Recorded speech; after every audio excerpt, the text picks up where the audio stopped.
Bonjour à tous. J'aime beaucoup la lettre de Jacques parce qu'elle est très pratique.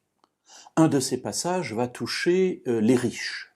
Voilà, il va parler des riches.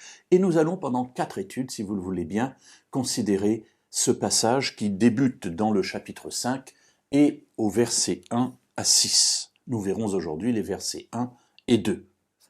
À vous maintenant les riches, pleurez à grands cris à cause des malheurs qui viendront sur vous. Votre richesse est pourrie, vos vêtements sont mités. Voilà quelque chose de terrible.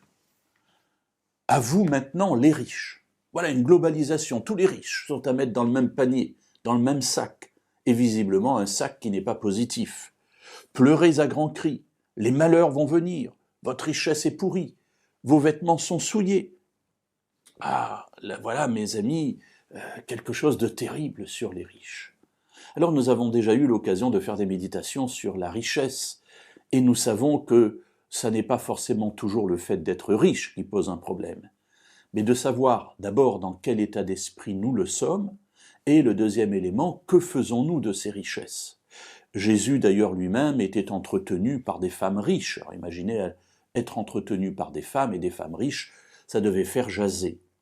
Mais voilà, les richesses sont des biens que Dieu nous donne, comme la santé, comme les capacités intellectuelles. Cela peut être très varié, extrêmement divers dans la vie des uns et des autres. Ça peut d'ailleurs évoluer aussi avec le temps.